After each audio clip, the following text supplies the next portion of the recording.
अग्नि कुंड में आहुति देने का नाम यज्ञ होता, तो फिर महाराज श्री जनक का जो धनुष यज्ञ था, उस धनुष यज्ञ में न तो अग्नि प्रज्वलित की गई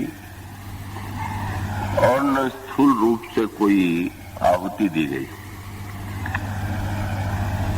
पर अगर अहमता और ममता की आहुति की दृष्टि से विचार करें तो वस्तुतः धनुष यज्ञ शब्द बड़ा सार्थक है। आपके उस धनुष यज्ञ के बहिरंग रूप से आप बहिरंग कथा से भली भांति परिचित हैं।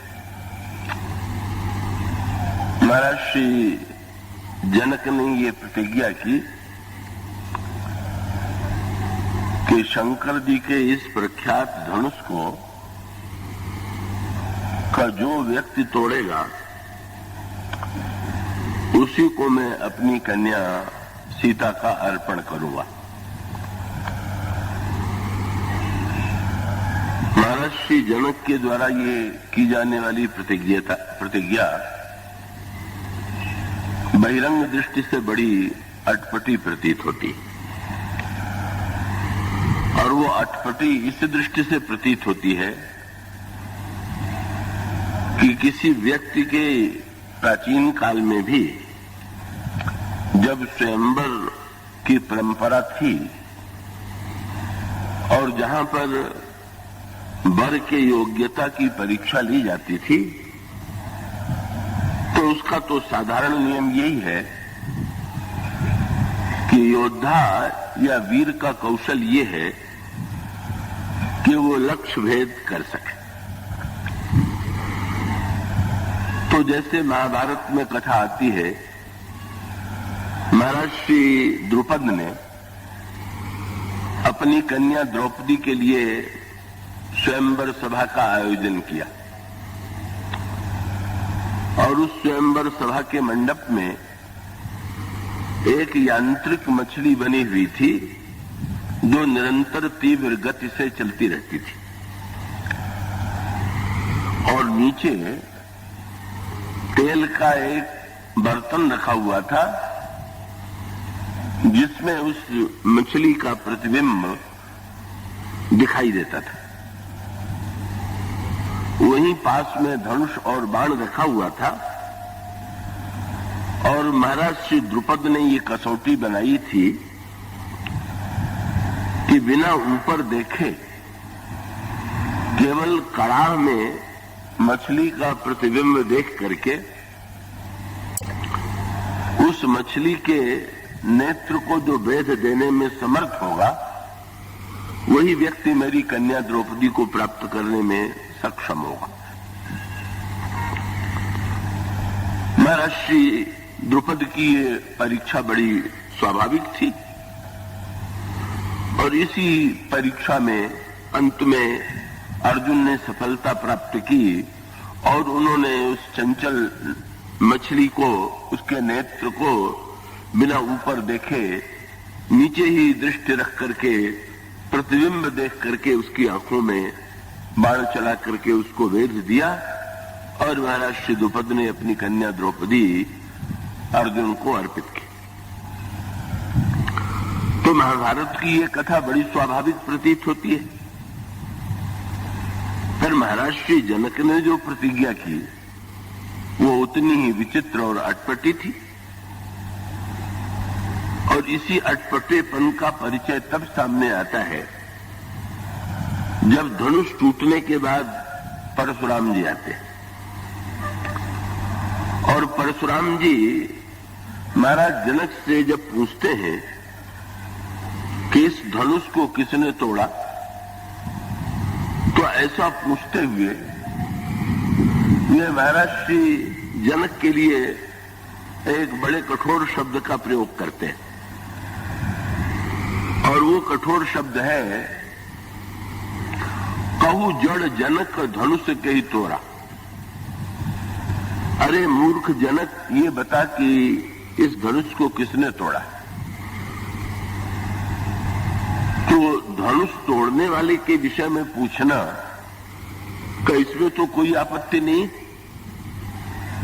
पर जिससे पूछा जा रहा है उसको जड़ और मूर्ख की उपाधि दे करके पूछने के पीछे परशुराम की भावना क्या थी?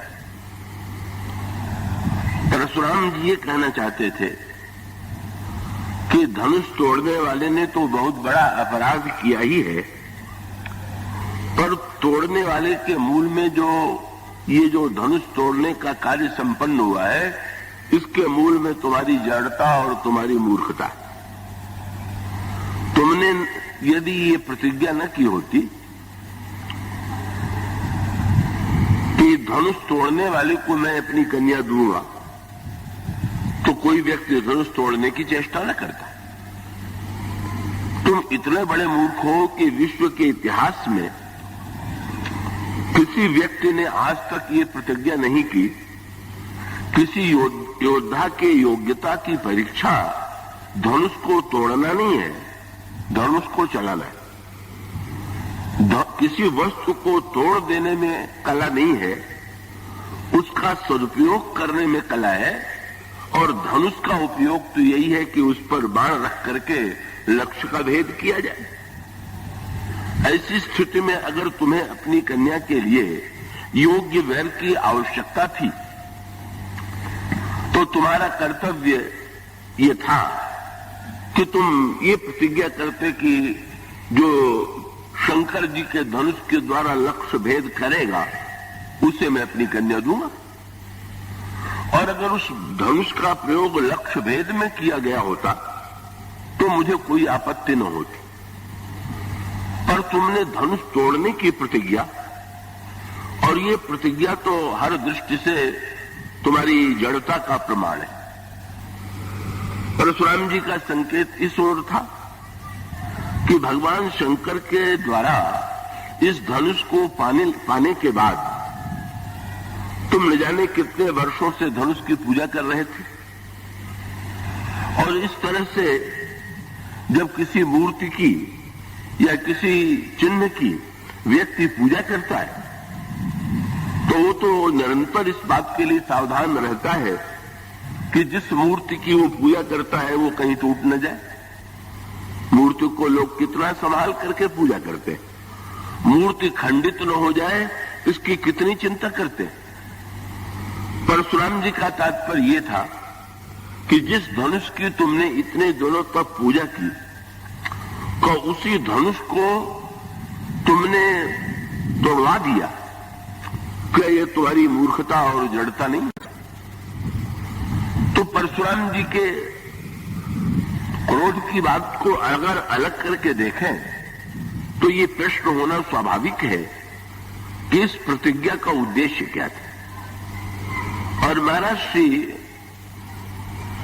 का जो प्रतिज्ञा जनक ने की, इसके पीछे उसका रहस्य क्या है और उसके पीछे यज्ञ की कौन सी भावना है।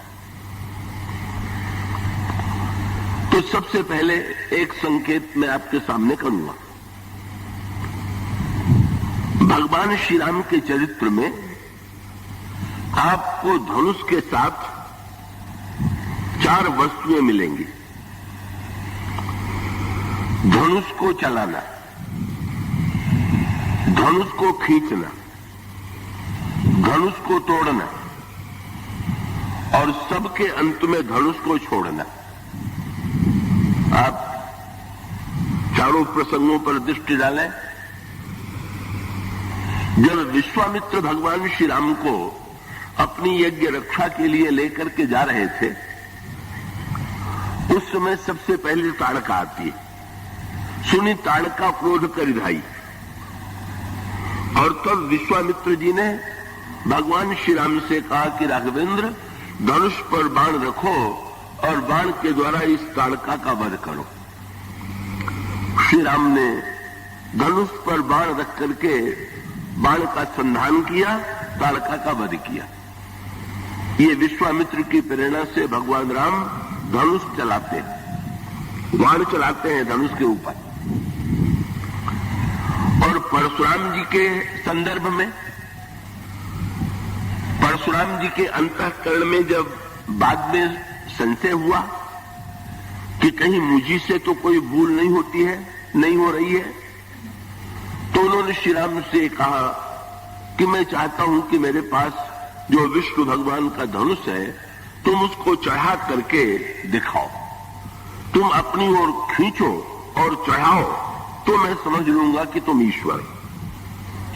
भगवान राम वहां पर भगवान राम के द्वारा वहां धनुष खींचता भी है, बिना खींचे खींच जाता है और चढ़ भी जाता है। और जनक ने प्रतिज्ञा किया कि धनुष तोड़ने वाले को मैं अपनी कन्या दूंगा, और भगवान श्री राम के द्वारा धनुष टूटता है।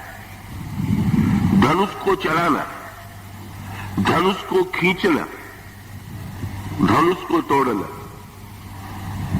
पर इसके अंत में भगवान श्री राम के द्वारा धनुष के छोड़ने की जो प्रक्रिया हुई, जिस धनुष और बाण के द्वारा उन्होंने लंकाधिपति रावण को जीत लिया। व्यक्ति को तो अपने योद्धा को अपने अस्त्र के प्रति बड़ी महत्व बुद्धि होती है। विजयादशमी के दिन तो राजा लोग और क्षत्रिय अपने शस्त्र की पूजा किया करते थे। शस्त्र की पूजा की परंपरा बड़ी प्राचीन रही है और आज भी बहुत से लोग अपने शस्त्र की पूजा करते हैं। भगवान श्री राघवेंद्र ने जिस धनुष और बाण के द्वारा लंकाधिपति रावण का वध किया, राक्षसों का संहार किया, जो ही भगवान राम अयोध्या में आए और पुष्पक विमान से उतर करके उनकी दृष्टि गुरु वशिष्ठ की ओर गई, भगवान श्री राम ने पहला कार्य यही किया कि वो जो धनुष और बाण था उसे अपने धनुष को कंधे से उतार करके बाण को अपने हाथ से और धनुष और बाण दोनों गुरु वशिष्ठ के चरणों के समक्ष रख दिया। आप वो पंक्ति पढ़ते हैं, देव वशिष्ठ मुनि नायक देखे प्रभु मई धरी धनुषायक। और इन्हीं में श्री राम के व्यक्तित्व और चरित्र की पूर्णता है और इसी में भगवान राम की ईश्वरता।